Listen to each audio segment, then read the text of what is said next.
हे guys, welcome back once again.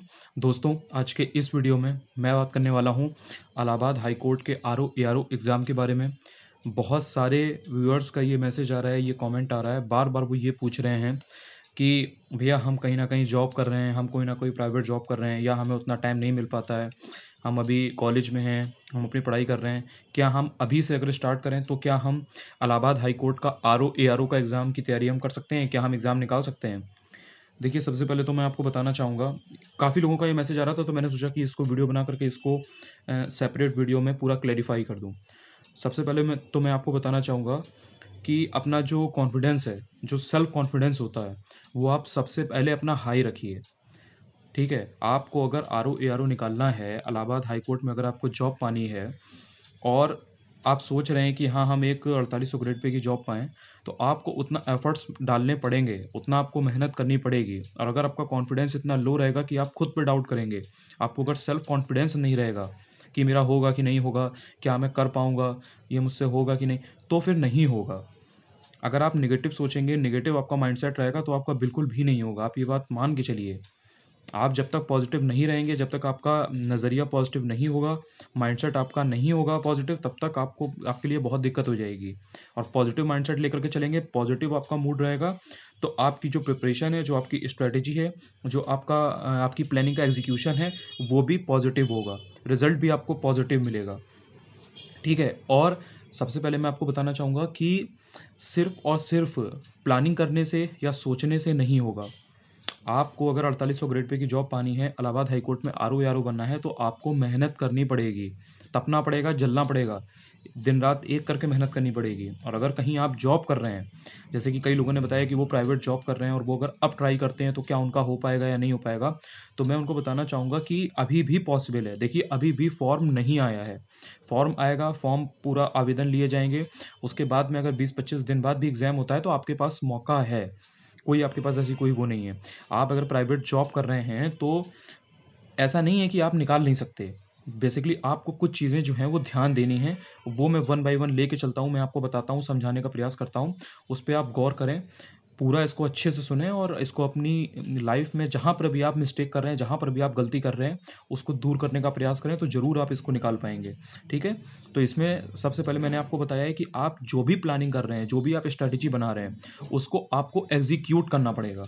सिर्फ़ paper पे लिखने से नहीं होगा, आपको करना पड़ेगा वो चीज़। आपको अगर आपने सोचा है कि हाँ, मुझे 1 हफ़्ते में इतना सिलेबस निपटाना है, तो आपको करना पड़ेगा। You would have to do it anyhow. मतलब उसमें फिर ये नहीं है कि यार मैं शादी में चला गया था या मुझे मेरे घर में कोई बीमार पड़ गया था या ऐसा हो गया था, कोई मतलब नहीं। अगर आपको निकालना है तो आपको फिर उतना करना पड़ेगा। एक जो एक मिनिमम लेवल जो एनर्जी है वो तो आपको चाहिए ही चाहिए है, एक लेवल से दूसरे लेवल पर जाने के लिए। उसका कोई ऑप्शन नहीं है, कोई अल्टरनेटिव नहीं है कि नहीं आप थोड़ी मेहनत कर रहे हो निकल जाएँ, क्योंकि कट थ्रोट कॉम्पिटिशन है। अगर आप मेहनत नहीं कर रहे हैं तो इसका मतलब ये नहीं है कि बाकी नहीं कर रहे हैं। अगर बाकी लोग मेहनत कर रहे हैं तो आपको उनसे ज़्यादा मेहनत करनी पड़ेगी, तब आपका निकलेगा। ठीक है? और दूसरी चीज़ ये है कि आपके पास प्रॉपर स्ट्रैटेजी होनी चाहिए, क्योंकि आप जॉब कर रहे हैं या आपको उतना टाइम नहीं मिलता है। कहीं आप कोचिंग में पढ़ा रहे हैं या मतलब एक्स वाई जेड कहीं भी आपका टाइम अगर जाता है, तो आपके पास लिमिटेड टाइम है। अगर आपके पास प्रॉपर स्ट्रैटेजी नहीं होगी तो it will be very tough for you to crack any exam. क्योंकि आपके पास लिमिटेड टाइम है, उसको भी अगर आप इधर-उधर वेस्ट कर देंगे, तो फिर आपको पता भी नहीं चलेगा और कब आपका एग्ज़ाम आ गया और कब आपका रिज़ल्ट निकल गया और आपका सिलेक्शन नहीं हुआ। तो इसलिए आपको स्ट्रैटेजी बनानी है और स्ट्रैटेजी आपकी अपने अकॉर्डिंग होना चाहिए। देखिए, मैं जो यहाँ बातें बता रहा हूँ, वो एक जनरल बातें बता रहा हूँ, जो कोई भी ऐसा इंसान जो बहुत ज़्यादा बिज़ी रहता है, जिसके पास इतना टाइम नहीं है, 8-10 घंटे, 11 घंटे देने का टाइम नहीं है, तो वो नॉर्मल 4-5-6 घंटे की क्वालिटी पढ़ाई में, क्वालिटी स्टडी में कैसे एग्ज़ाम निकाल सकता है, मैं यहाँ पे वो बात कर रहा हूँ। बाकी आप स्ट्रैटेजी अपने हिसाब से बनाइए कि आपका इंग्लिश स्ट्रॉन्ग है या आपका जीएस स्ट्रॉन्ग है या आप हिंदी में वीक हैं, तो आपको अपना वीक पॉइंट देखना है, अपना स्ट्रॉन्ग पॉइंट देखना है। जो वीक पॉइंट है उसको बेटर करिए, जो स्ट्रॉन्ग पॉइंट है उसे थोड़ा-सा और स्ट्रॉन्ग करिए, ताकि आप एग्ज़ाम में बेटर परफ़ॉर्म कर पाएँ और वहाँ पे आप आराम से 160 165 नंबर कर पाएँ और प्री निकाल पाएँ। बाकी टाइपिंग का जो मुद्दा है वो मैं किसी और वीडियो में, नेक्स्ट वीडियो में मैं अलग से आपको बताऊँगा। इसके बाद जो दूसरी चीज़ है वो ये है प्रॉपर टाइम मैनेजमेंट। देखिए, प्रॉपर टाइम मैनेजमेंट इसलिए सबसे ज़्यादा ज़रूरी है क्योंकि हर किसी के पास 24 घंटे हैं। उसमें से 6-7 घंटे 8 घंटे आपने सोने में निकाल दिए, उसके अलावा आधा 1 घंटा 2 घंटा आप मान के चलिए कि आपने दिन भर में जो भी नाश्ता किया खाया, इस तरह से आपका निकलता है। बेसिकली एक इंसान जो है नॉर्मली अगर देखा जाए एक नॉर्मल लेवल पे आप देखें तो 7 से 8 घंटे पढ़ता है। कोई अगर इंसान तैयारी नहीं कर कोई अगर इंसान जॉब वॉब नहीं कर रहा है तो, केवल अगर रूम में बैठ के अपना तैयारी कर रहा है। 7 से 8 घंटे वो पढ़ाई करता है। आप अगर जॉब कर रहे हैं तो आपके पास उतना टाइम तो है नहीं। आपके पास 3-4 घंटे अगर आप निकाल लेते हैं वो भी एक बड़ी बात है। तो आपको देखना पड़ेगा कि आप टाइम कहाँ से निकाल सकते हैं। अगला इंसान बैठ करके अपने दोस्तों के साथ घूमने जा रहा है तो आप भी नहीं घूमने जा सकते हैं क्योंकि आप जॉब कर रहे हैं, आपको उतना टाइम नहीं मिल रहा है और आपको पढ़ना भी है, आपको आरओ भी बनना है इलाहाबाद हाई कोर्ट में। तो या तो आप घूमने चले जाइए और या फिर आप बैठ के उस टाइम में पढ़ाई करिए। अगर आपको सैटरडे संडे में मौका मिल रहा है, छुट्टी मिल रही है, कहीं से आपको टाइम मिल गया तो सैटरडे संडे में उस चीज़ को जो आपको कवर करनी थी, जो पढ़ाई आपकी छूट गई है, आप उसको कवर करिए।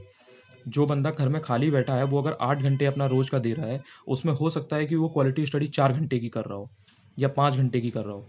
लेकिन अगर आपको 4 घंटे भी मिलते हैं, लेकिन अगर आप उसमें से 3 घंटे डेली अच्छे से पढ़ते हैं और फिर सैटरडे संडे की छुट्टी मिली या कोई त्योहार आया उस पे छुट्टी मिली और उसमें आपने वो जो कमी आपकी रह गई है और लोगों से जो आप पीछे हुए हैं, वो अगर आपने उतना कर लिया, तो आप उनके बराबर आ जाएँगे। तो जिस लेवल पे वो खेल रहे हैं एग्ज़ाम में, उसी लेवल पे आप खेलने लायक हो जाएँगे। तो आपके भी उतने ही चांसेस बन जाएँगे। लेकिन उसने अगर ज़्यादा आपसे मेहनत कर ली और वो अच्छे से क्वालिटी स्टडी कर रहा है और अगर आप टाइम नहीं निकालेंगे अपने शेड्यूल से, अपने हेक्टिक शेड्यूल से, तो आपके लिए टफ हो जाएगा।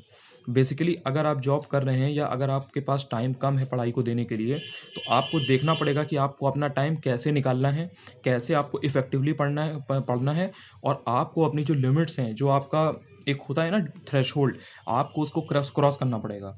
आपको अपनी जो लिमिट्स हैं उनको पुश करना पड़ेगा कि नहीं यार, एकदम थक गए हैं। सपोज़ आप ऑफ़िस से आए, आप एकदम थके हुए हैं। फिर भी आपको 1 घंटा पुश करना है कि नहीं यार, आज चलो इंग्लिश पढ़ लेते हैं। आज चलो 50 वर्ड याद कर लेते हैं। आज चलो यार थोड़ा-सा 2 चैप्टर जीएस में देख लेते हैं कोई ज्योग्राफ़ी के। आज हिस्ट्री में कोई चीज़ कंप्लीट कर लेते हैं। आज यार चलो आर्टिकल सारे रट लेते हैं पॉलिटी में। इस तरह से आपको डेली का डेली कुछ ना कुछ अपने को पुश करना पड़ेगा। पुश नहीं करेंगे तो नहीं होगा और अभी भी पॉसिबल है। आपको अपने इरादे जैसे होता है ना कि एक सुल्तान अगर आपको बनना है तो आपको अपना गर्दन और अपने इरादे दोनों मजबूत होने चाहिए, तब आप सुल्तान बन सकते हैं क्योंकि आपको आपके अगेंस्ट में इतने लोग हैं, आपको इतने लोगों को लीड करना है। अगर आपके इरादे कमज़ोर होंगे तो आप कैसे जीतेंगे? कैसे आप आगे बढ़ेंगे? कैसे आपका एग्ज़ाम निकलेगा? इसलिए अगर आपको एग्ज़ाम निकालना है या तो आप एग्ज़ाम के बारे में निकालने का भूल जाइए और अगर आपको निकालना है तो फिर उसके लिए आपके मन में एक डेस्परेशन होनी चाहिए, एक जुनून होना चाहिए, एक पैशन होना चाहिए कि हाँ, I have to do it anyhow. चाहे मेरी तबीयत ख़राब हो, चाहे कुछ हो, मुझे पढ़ना है तो पढ़ना है। शादी में कभी-कभार बहुत कोई ज़रूरी है, आपको यार ठीक है, लेकिन ये नहीं कि 10 इन्विटेशन आ रहे हैं तो 10 के 10 आप शादियाँ जा रहे हैं। 10 की 10 जगह पार्टी कर रहे हैं, 10 की 10 जगह आप घूमने-फिरने जा रहे हैं। बेसिकली अगर आपको पढ़ना है तो आपको उतना लेवल अपना देना पड़ेगा पढ़ाई को, तभी आपका होगा, ठीक है? आप बिल्कुल भी टाइम को बर्बाद नहीं कर सकते। मेरा सिर्फ़ आपसे यही बताना है, यही रिक्वेस्ट है कि जो लोग भी इस तरह से बिज़ी हैं, जिनके पास इतना टाइम नहीं है रूम में बैठ कर के पढ़ने के लिए, उनको अपना ज़्यादा से ज़्यादा टाइम देखना पड़ेगा कि वो कहाँ इम्प्रूव कर सकते हैं, कैसे बेटर कर सकते हैं। तभी वो और लोगों से आगे होंगे, ठीक है? जब तक आपके मन में एक सेंस ऑफ अर्जेंसी नहीं होगा कि मुझे जॉब पानी है, मुझे आरओ-एआरओ बनना है, मुझे आरओ-एआरओ बनना है। जब तक आपके मन में वो जुनून नहीं होगा, एक विल पावर नहीं होगी कि नहीं मुझे करना ही करना है, एक डेडिकेशन नहीं होगा कि मुझे करना ही करना है, तब तक आप नहीं कर पाएँगे। इसलिए आज से, अभी से अगर आप ये मेरा वीडियो देख रहे हैं तो एकदम पॉज़िटिव माइंडसेट हो जाइए। ना की तो बात ही मत करिए। ना के बारे में तो सोचना ही नहीं है। जब आपने सोच लिया है कि मुझे बनना है, तो आपको बनना है और कैसे भी बनना है। इसमें कोई ये नहीं है कि आज ये चीज़ हो गई थी, आज लाइट नहीं आ रही थी, वो नहीं हो रहा था। कैसे भी आप करिए। सुबह जल्दी उठिए, करिए। ऑफ़िस जाते हैं अगर आप 9 बजे, तो 1 घंटा पढ़ के जाइए। शाम को आते हैं, 7 बजे सपोज़ आप आ जाते हैं, नहा धो के अपना मतलब फ्रेश-व्रेश होके अपना मुँह-वुँह धुल के थोड़ा बहुत ब्रेक ले लीजिए, चाय-पानी करिए। खाना-वाना खाते हैं अगर जल्दी तो खाइए। उसके बाद में अपना बैठ के 2 घंटा पढ़िए। रात में किसी से चटियाते हैं, 1 घंटा आप चैटिंग कर रहे हैं या इधर-उधर किसी से कॉल पे बात कर रहे हैं, तो कॉल पे बात थोड़ा कम करिए, थोड़ा-सा कंट्रोल करिए। जब तक आप अपने माइंड को कंट्रोल नहीं करेंगे ना, तब तक कुछ नहीं होगा। अगर आप अपने माइंड को कंट्रोल करेंगे, तो आप अपनी लाइफ़ को कंट्रोल करेंगे और अगर आपका माइंड कोई दूसरी चीज़ अगर कंट्रोल कर ले जाएगी, तो फिर वो चीज़ आपको कंट्रोल करेगी। आपको अपने माइंड का मास्टर बनना है। कोई और चीज़ को अपने माइंड का मास्टर नहीं बनने देना है। अगर कोई और चीज़ आपके माइंड का मास्टर बन गई ना, जैसे मोबाइल है, व्हाट्सएप है, फेसबुक है, ट्विटर है, यूट्यूब है, पता लगा यूट्यूब पे आपने खोला, आप 4 घंटे यूट्यूब ही देख रहे हैं, तो फिर नहीं होगा। आपको पता होना चाहिए कि हाँ, बस हो गया। 15 मिनट मैंने देखा, बस हो गया। आधा घंटा देखा, हो गया। टाइम आपका डिवाइड करके चलिए आप, कि इतना टाइम इस चीज़ के लिए, इतना टाइम इस चीज़ के लिए। आपके अंदर एक सेल्फ अवेयरनेस होनी चाहिए कि हाँ, मैं ये 1 घंटे ये काम कर रहा हूँ, या मैंने अगर ये आधे घंटे वीडियो देखा, इससे मुझे क्या सीखने को मिला। जैसे आप मेरा वीडियो देख रहे हैं, तो अगर आपने 5 मिनट ये वीडियो देखा, तो आपको इससे क्या आउटपुट मिला, क्या आपने इससे गेन किया? कुछ गेन भी किया कि नहीं किया? कहीं पर भी आप 1 घंटे 2 घंटे कोई चीज़ देख रहे हैं, कोई चैनल देख रहे हैं, कुछ भी कर रहे हैं, फेसबुक पे आप 1 घंटे अगर बैठे हुए हैं, आपने उसमें से कुछ गेन किया कि नहीं किया? जब तक ये आप इनपुट आउटपुट रेशियो नहीं देखेंगे, जब तक आप ये चीज़ नहीं देखेंगे कि हाँ, मैंने कहीं पे 2 घंटे बिताए और उससे मुझे मिला क्या, तब तक आपका भला नहीं होगा। आपको, क्योंकि क्योंकि आपके पास उतना टाइम नहीं है कि इतना कि मतलब आप आराम से, आपके पास रोज़ की रोज़ छुट्टी है और आप आराम से पूरा जब मन में आया पढ़ रहे हैं। आपके पास लिमिटेड टाइम है, लिमिटेड सोर्स है, आपको उसी में बेटर आपको निकालना है, मैक्सिमम आउटपुट निकालना है। तो ये कुछ चीज़ें हैं जो बहुत इंपॉर्टेंट है, अगर आपको जॉब में रहते हुए, प्राइवेट जॉब में रहते हुए एग्ज़ाम निकालना है तो। इसके अलावा जो और Allahabad high court RO exam में जो और कुछ इंपॉर्टेंट चीज़ें हैं वो ये हैं कि देखिए, आपका कंप्यूटर आता है, हिंदी आती है, इंग्लिश आती है और आपका जीएस आता है। जो आपकी हिंदी है, ये एक ऐसा पोर्शन है जो कंपैरेटिवली ईज़ी होता है और ये हर बच्चा सही करके आता है। अगर आपने हिंदी में कुछ गलती कर दी, तो फिर आप बाहर हो जाएँगे। क्योंकि हिंदी तो हर बच्चा सही करके आ रहा है ना, और आप उनसे ही अगर 5 नंबर गलत करके आए हैं, तो आप उनसे ऑलरेडी पीछे हो गए। इसके बाद कंप्यूटर, कंप्यूटर जो है ये भी लगभग-लगभग हर बच्चा सही करके आता है। इक्का-दुक्का क्वेश्चन गलत हो जाए तो बात अलग है, वरना हर बच्चा सही करके आता है। अगर आपने कंप्यूटर में कुछ क्वेश्चन गलत किए, तो आप पहले ही रेस से बाहर हैं। हिंदी और कंप्यूटर तो आपको 100% सही करना है। अब बात आती है जीएस और जीएस की, और इसके बाद आपका इंग्लिश की। जीएस जो है वो सबका लेवल जो है वो थोड़ा बहुत ही ऊपर-नीचे होता है। जैसे मुझे सपोज़ 18 चीज़ें मालूम है, आपको 20 मालूम होंगी, मुझे 20 मालूम है, आपको 19 मालूम होंगी। ऐसा नहीं होगा कि आप 20 चीज़ें जानते हो, मुझे 10 भी ना मालूम हो। ठीक है? जीएस में ज़्यादा डिफरेंस नॉलेज में नहीं होता है। थोड़ा भी अगर आपको मालूम है तो आप एलिमिनेट कर ले जाएँगे, या आपने जीएस इतने एग्ज़ाम आप देते हैं, पढ़ते हैं, तो जीएस आपकी स्टिल बेटर होती है। बट बहुत से लोग, स्पेशली जो ये यूपी की बेल्ट है और स्पेशली जो यूपी बोर्ड वाले होते हैं, उनका थोड़ा-सा इंग्लिश का इश्यू रहता है। इंग्लिश उनकी वोकैब्युलरी वगैरह उतनी अच्छी नहीं होती है और ग्रामर वगैरह में भी कुछ इश्यू आता है। तो बेसिकली इंग्लिश जो है वो डिसाइडिंग फैक्टर होता है इलाहाबाद हाई कोर्ट के आरओ-एआरओ एग्ज़ाम में प्री निकालने के लिए। तो जो आपका जीएस है, वो तो आपको बेटर करना ही करना है, उसमें तो कोई डाउट नहीं है उसमें, लेकिन आपके कुछ क्वेश्चन गलत होंगे, 100 में 100 सही कोई नहीं कर पाता है, या 50 में 50 सही कोई नहीं कर पाता है। लेकिन जो इंग्लिश है, वो यहाँ पे मेन फैक्टर है, जो इंग्लिश अच्छा कर ले जाएगा, इलाहाबाद हाई कोर्ट में आरओ-एआरओ में वही आगे आएगा। उसी का सिलेक्शन ज़्यादा चांसेस रहेंगे जो इंग्लिश पूरी सही कर ले जाएगा। क्योंकि इंग्लिश अगर 50 नंबर की आ रही है, जिस बंदे ने 48 या 45 नंबर कर लिए, उसके सबसे ज़्यादा चांसेस रहेंगे।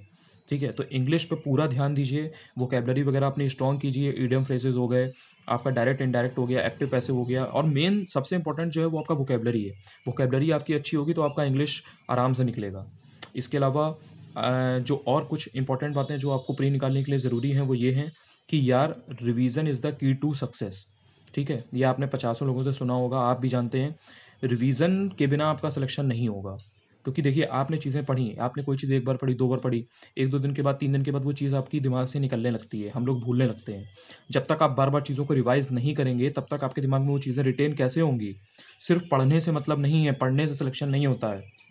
वहाँ पे दिमाग दिमाग में वो चीज़ रहनी चाहिए और दिमाग वहाँ पे आपका चलना चाहिए। आप वो चीज़ वहाँ पे एग्ज़ाम में जब क्वेश्चन आए, तो आप वो सॉल्व कर पाएँ, हल कर पाएँ। उसमें से आपने जो पढ़ा है वो आप इफ़ेक्टिवली उसको यूज़ कर पाएँ। वहाँ पे आप आंसर निकाल पाएँ क्वेश्चन, तब आपने समझ लीजिए जो पढ़ाई की है वो आपकी काम की है। तो आपको रिवीज़न बार-बार करना है। और दूसरी चीज़ जो है वो आपको ये ध्यान देनी है कि किसी भी एक सब्जेक्ट की, या 2 सब्जेक्ट जो भी आपके सब्जेक्ट हैं, उसकी 1 या 2 से ज़्यादा किताबें ना पढ़िए। जितना ज़्यादा आप सोर्स अपना कम रखेंगे, जो भी आप जिससे भी पढ़ रहे हैं, उतना ही आपको रिवीज़न में आसानी होगी, क्योंकि आपकी सारी चीज़ें एक जगह कंसोलिडेट रहेंगी। आपको एग्ज़ाम के पहले अगर रिवाइज़ करना है, आपने 2 किताबें उठाई, उनसे फटाफट रिवाइज़ कर लिया। नोट्स बना रखे हैं आपने, बस अपना नोट्स उठाया, 40-50 पन्ने का, उसको रिवाइज़ कर लिया। अगर आप सोचेंगे कि आप 10 जगह से चीज़ों को रिवाइज़ करेंगे, और तो फिर मतलब आपके लिए बहुत टफ़ हो जाएगा, उतना आपको मौका ही नहीं मिलेगा। ठीक है? तो आपको ध्यान रखना है ये। इसके अलावा जो है, आपको जो जो भी चीज़ आप पढ़ रहे हैं, उसमें जैसे एक बुक आपने ली, उसको 5 बार पढ़िए, ना कि 5 किताबों को 1 बार पढ़ रहे हैं। ठीक है ना? आपने सोर्स कम रखिए, उनको ज़्यादा से ज़्यादा बार पढ़िए।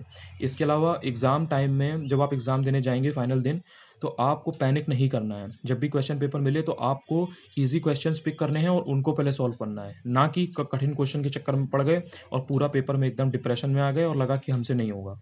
आपको ईज़ी क्वेश्चन पिक करने हैं और उनको सॉल्व करना है, उनको बनाना है, फिर आपका कॉन्फिडेंस बन जाएगा, फिर आप कर ले जाएँगे। और जब आपका फाइनल दिन हो, आप जिस दिन भी एग्ज़ाम देने जा रहे हो, तो आपको बिल्कुल भी एंग्ज़ायटी या स्ट्रेस नहीं लेना है।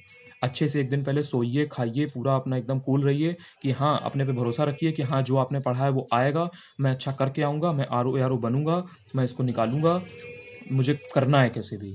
ये जब तक एटीट्यूड आपका नहीं होगा ना, तब तक मतलब आपका नहीं होगा। तो इसलिए आपको ध्यान रखना है और इसी तरह से मेहनत करनी है, लगातार पढ़ते रहिए। अगर चैनल सब्सक्राइब ना किया हो, तो चैनल को सब्सक्राइब कर लीजिए। मैं इसी तरह से यूज़फुल कंटेंट आपके लिए लाता रहता हूँ। जय हिंद, जय भारत।